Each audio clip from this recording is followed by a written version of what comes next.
So these guitars that I got here in the background you're always seeing, I figured I'd do a quick review on what they are and why I use them. This is my Fender Strat. If you could have turned it way down the other day.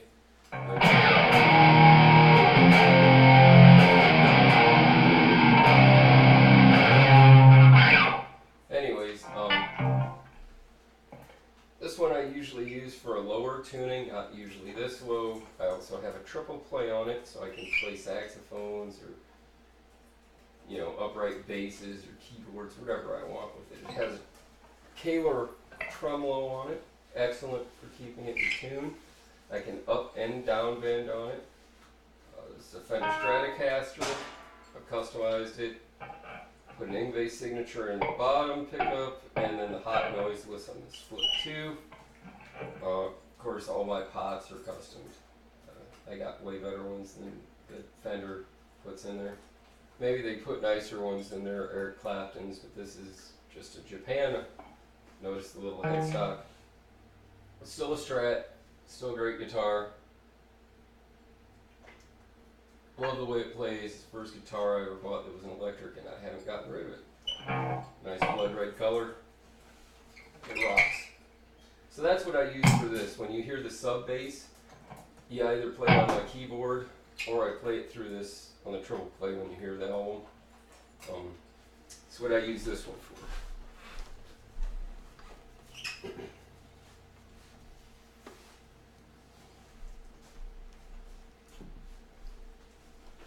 This is my white Evilstalkerhorne ESP-V. I use this one when I tune down a half step. It's got a tremolo arm on it. It's a Floyd Rose special, not as good as the Floyd Rose licensed or the original Floyd Rose. So eventually I'll be getting an original Floyd Rose of some sort to put on it. This one does not seem tuned very well. Maybe 1 or 2 songs tops. I've taken it apart, I've filed on it, I've changed springs.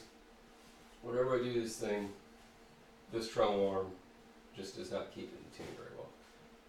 Other than that, a really good guitar. You know, I gotta have it half step down when I switch because, again, the locking tremolo system is not fast or easy to fix.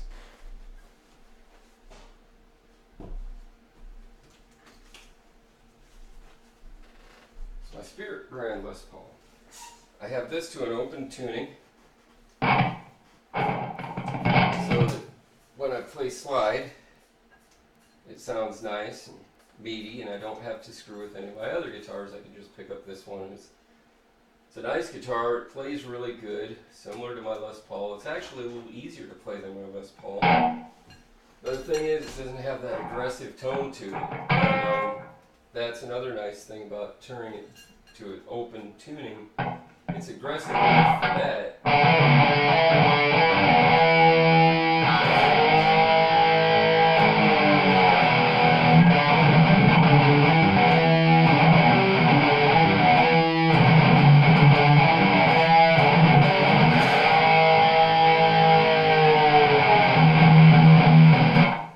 So it's kind of nice.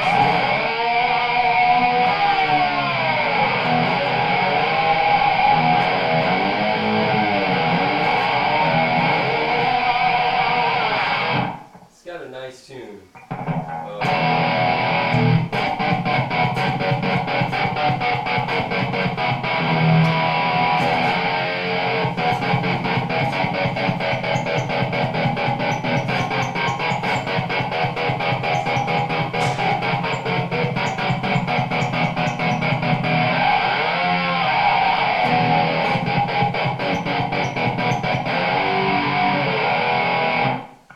So yeah, it's got a nice little sound to it. Again, easy to play. The reason I went to open tuning with this is it isn't nearly as harsh as the ESP sounds or the other Gibson Les Paul I've got. It's really good for open tunings. I like it a lot. It stays in tune because it doesn't have the tremolo. It's easy to tune back and forth between open tunings because it's nice, easy tuning knobs here, and there's no lock system. And again, it's got a toggle, so that's nice to have too, for obvious reasons. So that's the guitar that you'll be hearing on certain songs.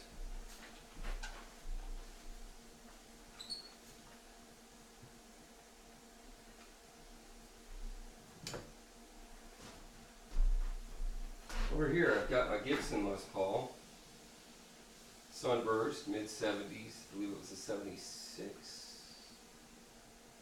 The Spirit I showed you just before this one, that was, I believe, made in the 80s. I do not know if it's the same Spirit as some of the other Spirit branded guitars, because the other Spirit branded guitars look really cheap to me, given I have not had them in my little greedy hands. But I went to Google one a few weeks ago, and a whole bunch of these really cheap looking guitars showed up, and I was like, this isn't like the one I got. The one I got was not cheap at all. I think I got it on sale for like $650, and they threw in a case, which was lucky, because usually they charge a couple $100 for cases here in Iowa. So yeah, I got a hard shell case with it and everything, and that was when the store was going out of business. They hated it. I'm sure they took a loss on it. It's actually just about as heavy, if not heavier, than my Gibson Les Paul. It plays a lot differently because it's got a little bit of a wider, friendlier fretboard.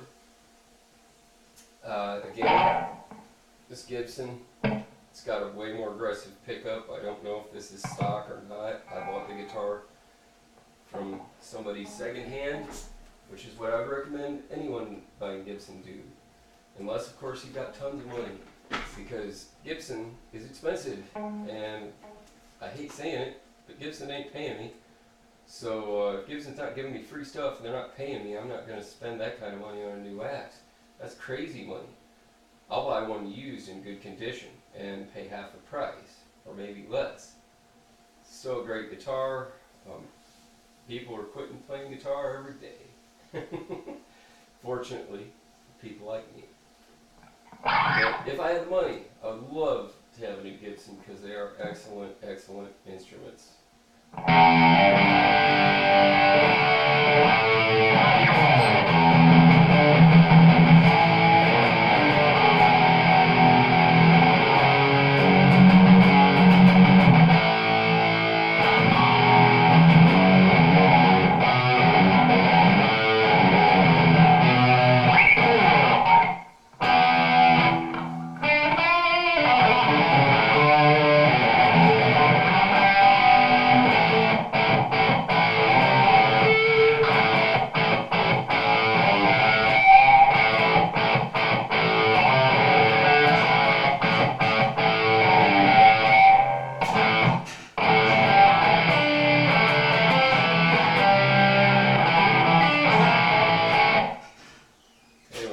Great guitar.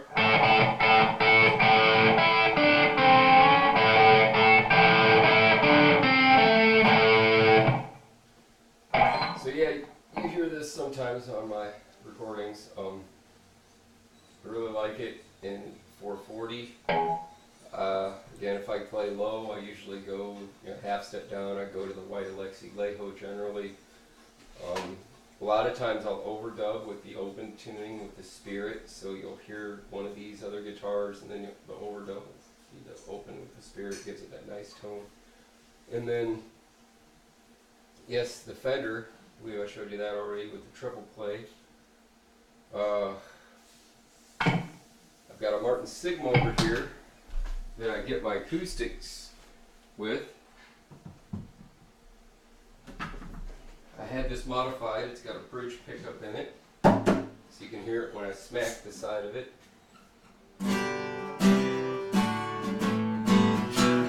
And I can plug it in. It's going to sound distorted because I'm going to change my setting.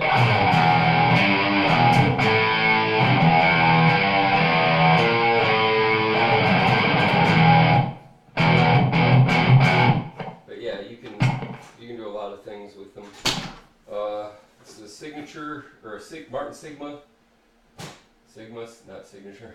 Anyways, The Martin Sigmas are the cheaper model. I've played the ones that are a couple thousand or 1,500 or whatever they charge for them, and it sounds really the same, it plays the same. The main difference is that the Sigmas are made with particles that are glued together from the leftover wood from the whole piece guitars. I could care less.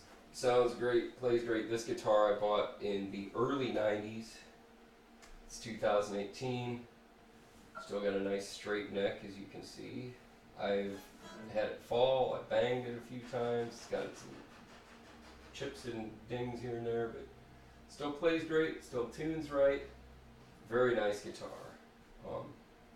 I believe I spent $350 on it, something like that. Maybe another $100, $120 to have the pickup put in.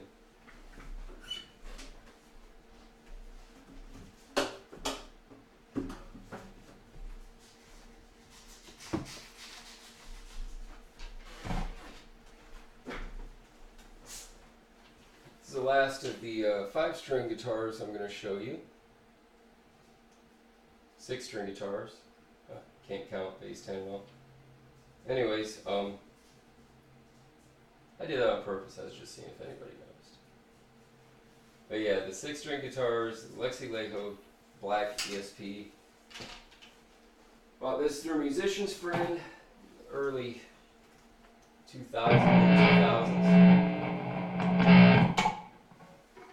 Really nice guitar. Hear that aggressive tone. I have done nothing to it to get it to sound that way. It just sounds great as it is. Got one volume knob. Floyd Rose licensed, which is way better than the Signature, as I've already stated.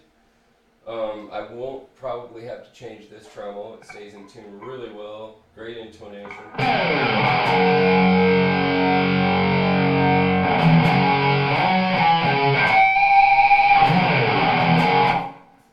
Just awesome pinch harmonics on this.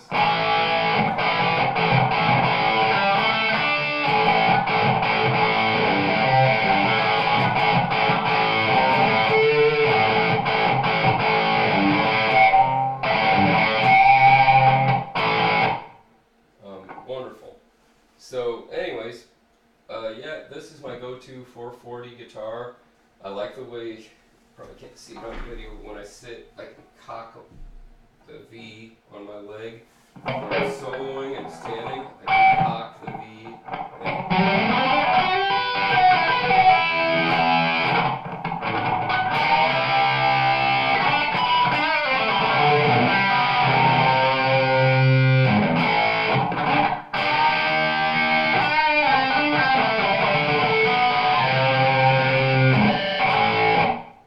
So yeah, easy to play.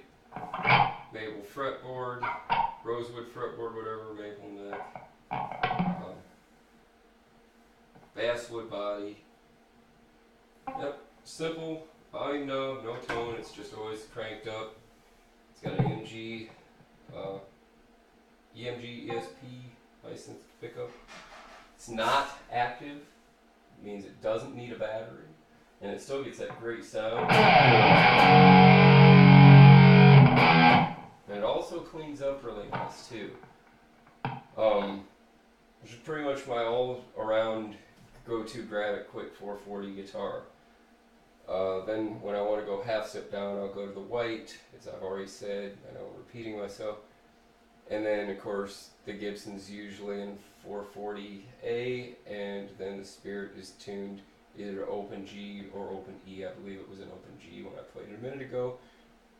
Sigma, I bounce around between any tuning really, but usually I leave it in 440 or in a half step down. Sometimes I tune to open A or open E.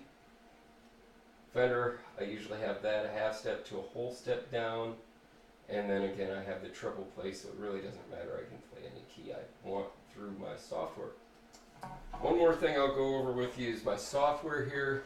What you've been hearing isn't just the Marshall code, it's that little amp down there. The big amp sounds really similar, but it's loud. The Marshall code is great because it goes through USB 2 into the computer, and it processes the sound just awesome.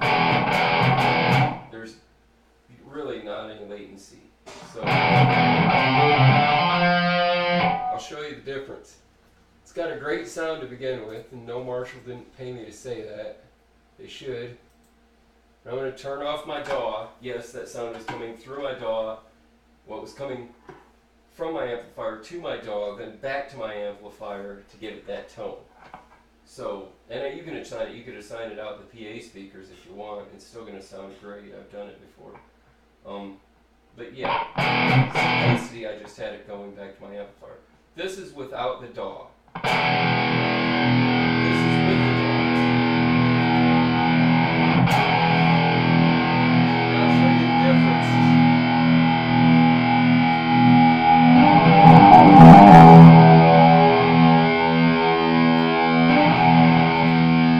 Without it, with it. Without it, with it.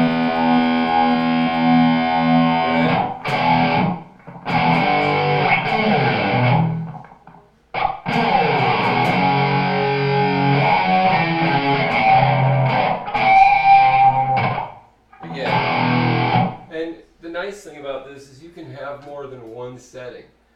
I like to put two of them together. This sound is quite a bit different, as you can hear.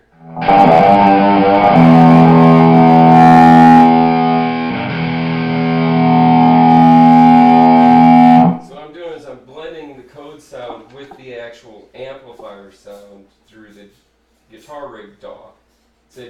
It's a Studio 1.3 is the DAW I'm going through, and then I'm using a plugin called Guitar Rig 5 Pro. Neither one of them are paying me or giving me free products. Hopefully, if their reps are watching, they will start doing so. Anyways, sounds really good by itself, so does the code, but you put them both together, something magical happens.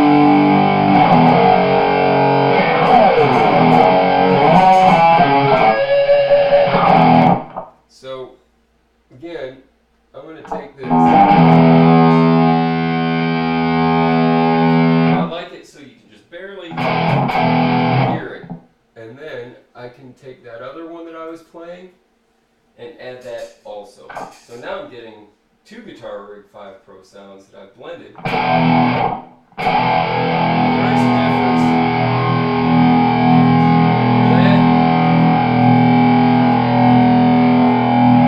There's a difference. There. It's subtle, but it's there. So when I've got both of those sounds going through, it's going, again, the guitar's plugged in the Code 50, the Code 50 is going into my computer. It's going through the DAW and Guitar Rig 5 Pro, and then it comes back out and feeds to my amplifier because that's where I routed the signal. So this is all coming from my Guitar Rig 5 and Code 5050. It's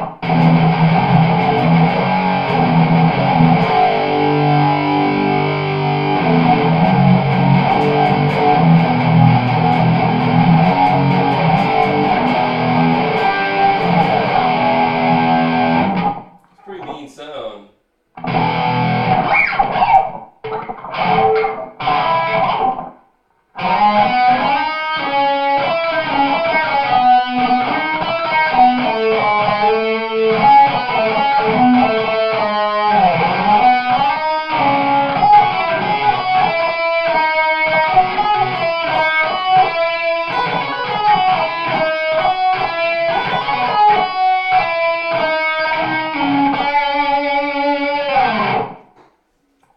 And notice when I take my strings and just leave them open, there's not a lot of noise.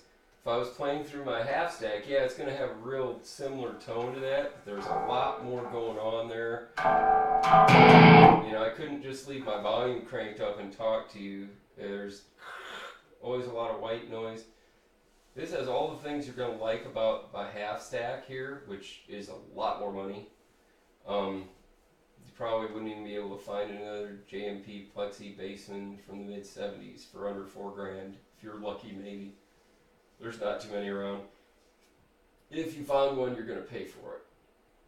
So, but yeah, this is what I usually play through now, unless I'm going to a bigger venue or unless I just want to piss off my neighbors or just have an unusually good time when I'm drinking.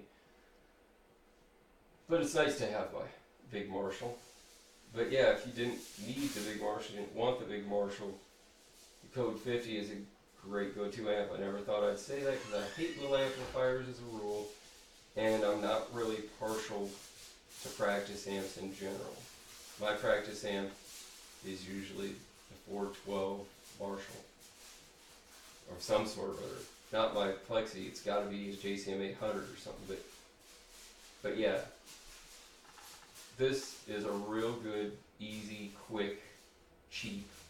I think it's like $250 for a Code 50, and you can pick it up and you can throw it in the back of your car in less than 5 minutes, and boom, you've got that nice Marshall sound. You can plug it into your laptop and you can record directly into your DAW from a hotel room, and you won't be able to tell that that's how you did it. It'll sound just as good as a studio. I've done almost all of my guitar tracks that I've recorded for these releases I'm gonna put out here, and everything from the stick to try to think of one of my other ones. I'm going blank. I just recorded them. I can't think of the names of the songs.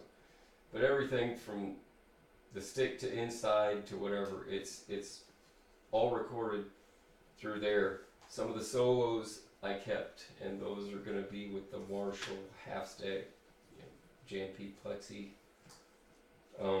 Be interesting if anybody can tell the difference between the tones. There are differences. I can tell them, but I'm a guitar guru geek, so yeah.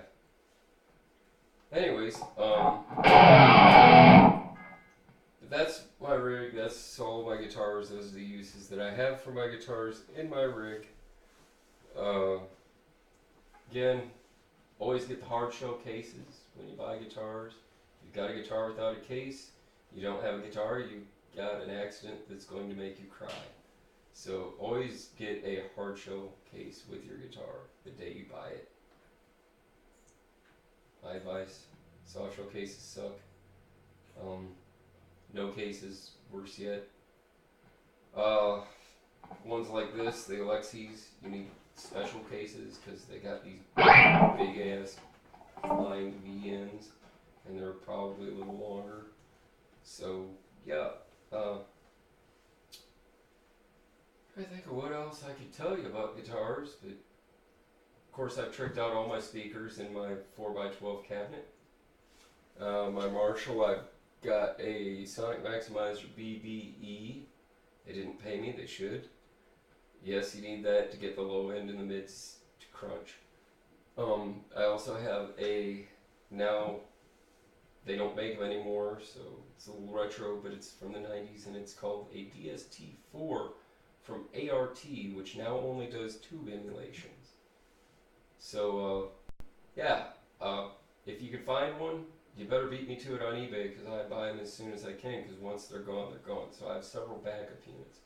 It gives me that great sound. It's real similar to this Code 50, but if you can pick up one of those DST-4s, I would do it. And ART doesn't service them anymore. Once they're done, they're probably going to be done, unfortunately. If anybody knows anybody who repairs them, refurbishes them, please let me know, because when mine break, I'm going to need somewhere to take it to, because they are the awesomest sound. And ART got a really bad rap in the 90s when they tried to market their, I think it was their SGX series as a guitar amp, and it was more for like PAs, and I use mine for vocals. It works great because they're all really clean effects, and they don't stack meanly. They stack really nicely. But yes, they don't have a lot of good distortion, and everybody wants that distortion sound. So yeah, since they didn't have a good distortion, all the guitar players that bought them said they suck and just dropped them off. All they really needed was a good distortion unit. ART came back with the DST-4, but by then their name was kind of tarnished from the SGX, which was a great effects rack, not so great for distortion. Nobody really tried the DST-4s, so if you can find one, or the DST-8080s, which is the same thing with a power amp, I would definitely recommend getting them. I do. They sound better than Mesa Boogie. And no, Mesa Boogie didn't pay me to say that. But, yeah, Mesa Boogie wants to prove me wrong. They can send me a couple $1,000s worth of their gear and I'll plug it in and the DST-4 will just crank it every time.